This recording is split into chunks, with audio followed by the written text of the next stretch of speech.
Hey everyone, welcome back for question of the day number 2. Today we have a new admit to the ICU that has a new onset of atrial fibrillation with a rate of 138 per minute. The question is, which of the following assessment findings would not be found in this patient? So making very sure you know what the question is asking you, right? So what would we not find? Now let's look at some of our options here. Irregular pulse. Oh, you better believe it. That's one of the hallmarks of atrial fibrillation, right? And this is how we know on the monitor when somebody's speeding along at a fast rate.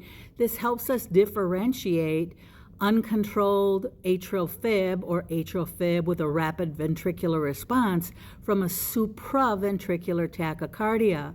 Because as a rule of thumb, an SVT is a regular rhythm, whereas atrial fib is always irregular. So we know then that we will have an irregular pulse. When we palpate the pulse or when we look at the monitor, we will see that it's irregular.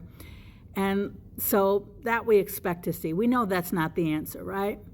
Then pulsus alternans on the arterial pressure waveform. And this is something we always see in atrial fib, right? We always see this in atrial fib when somebody has an arterial line in place, and we see the amplitude of the wave vary from beat to beat. That's called pulsus alternans. And what that represents is different filling times in between two QRSs.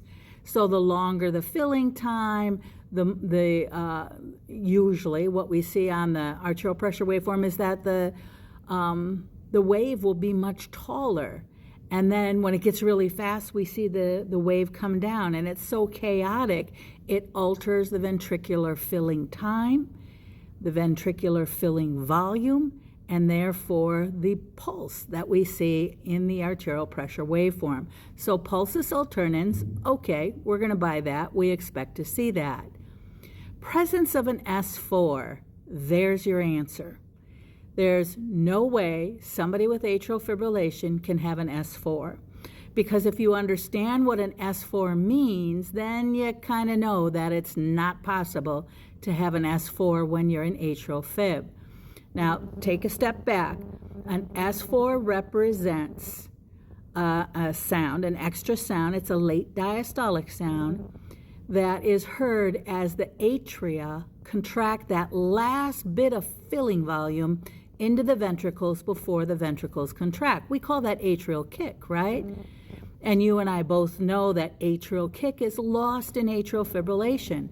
So if you have no atrial kick, you have no uniform contraction, then you cannot have an S4. And an S4 is representative of overfilling into a non-compliant ventricle. So maybe we have somebody that has a history of cardiac ischemia, a history of hypertension, a hypertrophic heart.